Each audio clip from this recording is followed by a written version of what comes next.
2025 का साल हम डोंगो फैंस के लिए कई सारी खुशियों से भरा पड़ा है। अभी हाल ही में ही आईची वालों ने धूम मचा दी है कई सारे डोंगुआ के अनाउंसमेंट करके, और हमारे सामने निकल कर आते हैं अगेंस्ट द गोड्स और द ग्रेट रूलर जैसे डोंगुआ, जिनके सीजन 2 का वेट हम लोग बेसब्री से कर रहे थे। इसके अलावा भी वर्ल्ड डिफाइंग डांस गोड की भी अनाउंसमेंट कर दी है। वैसे यहाँ पर मुझे हैरानी इस बात से हो रही है कि एक और डोंगुआ की अनाउंसमेंट कर दी गई है और वो है नाइट विदाउट बॉर्डर्स। नहीं, मुझे इससे कोई प्रॉब्लम नहीं है, बट इसके ऑथर का नाम है चेंडोंग। और तुम्हारी जानकारी के लिए बता दूं कि ये वही है जिसने परफेक्ट वर्ल्ड और शाउटिंग द हेवेंस जैसे डोंगुआ की नॉवल लिखी है। बट सैडली इनकी द सेक्रेट नॉवल का डोंगुआ अभी तक नहीं आया है, और उससे पहले ही वर्ल्ड ऑफ इमोर्टल्स आ गया और अब ये नाइट विदाउट बॉर्डर्स, जबकि the secret ruins, perfect world और शाउटिंग द हेवेंस की ट्रायोलॉजी का पार्ट है, जिसका डोंगुआ जल्द से जल्द आना चाहिए। देखो, नो डाउट कई सारे डोंगुआ की अनाउंसमेंट की गई है, बट मेरी एब्सोल्यूट एक्सपेक्टेशन सिर्फ एक ही डोंगुआ से है और वो है एब्सोल्यूट रेजोनेंस। इसके ऑथर का नाम है टियान केन टूडू, टियान केन टूडो।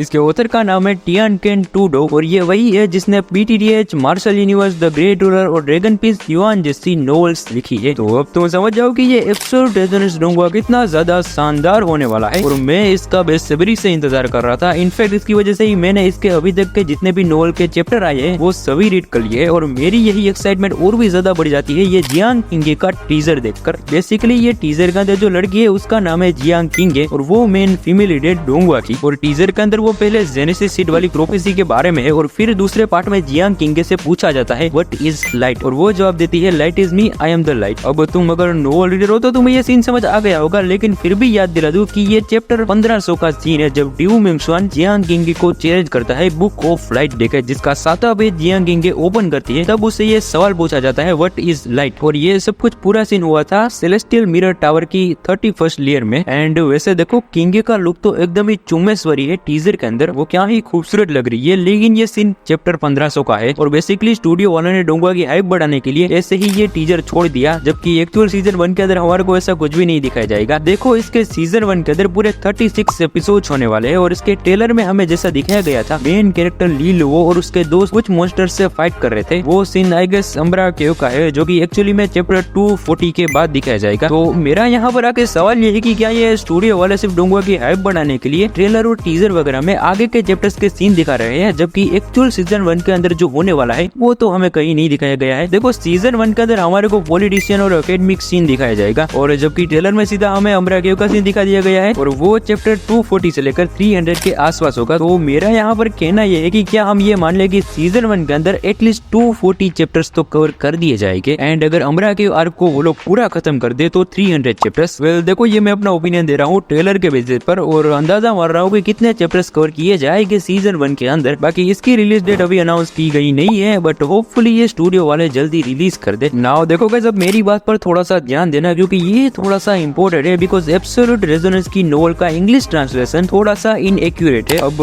देखो, मैं ये नहीं कह रहा हूँ कि एकदम ही गलत है, बट कुछ बातें हैं जो अलग है। लाइक अम्ब्रा केव का रियल ट्रांसलेशन है शैडो केव, ड्यूक स्टेज का रियल ट्रांसलेशन है मार्क्विस स्टेज, और हेवनली एम्पर स्टेज का एक्चुअल ट्रांसलेशन है हेवनली किंग। और सबसे खास है ली लुओ की मदर का सरनेम, उसका सरनेम है टान टाई, ना कि टान, यानी कि फुल नेम हुआ टान टाई लान, बट इंग्लिश ट्रांसलेशन के अंदर हमारे को उसका सरनेम टान बताया गया है और नाम टाइलान बताया गया है। और इसके अलावा भी इंग्लिश ट्रांसलेशन के अंदर कई सारी ऐसी बातें हैं जो इनएक्यूरेट है, जैसे कि एस्ट्रल सेज कॉलेज का रियल ट्रांसलेशन है सेक्रेट मिस्टीरियस स्टार अकेडमी, और अकेडमिक फेडरेशन का होगा अकेडमी अलायंस, और ओरिजिन रिविजन इंस्टीट्यूट का होगा institute of returning to the origin. देखो, ये सारी बातें इंग्लिश ट्रांसलेशन के अंदर इनएक्यूरेट है, और उन लोगों ने कुछ इंपोर्टेंट पार्ट्स भी कट कर दिए है। मैंने जो तुम्हें ट्रांसलेशन बताए है वो सारे, ये तो नहीं कह सकता हूँ कि 100% एक्यूरेट है, बट वो अगर तुम रियल ट्रांसलेशन करोगे गूगल वगैरह का यूज करके तो यही सारा ट्रांसलेशन होगा, ना कि वो इंग्लिश वाला। देखो, मेरा यहाँ पर पॉइंट ये है कि इंग्लिश ट्रांसलेशन के अंदर ओरिजिनल चाइनीज वर्जन से अलग बताया गया है, और इवन कुछ इंपोर्टेंट पार्ट्स कट भी कर दिए गए हैं। एंड ब्रो, वो कोई भी मिस्टेक कर सकते हैं, बट वो लोग आखिर लीलो की मदर का सरनेम वाली मिस्टेक कैसे कर सकते हैं? लाइक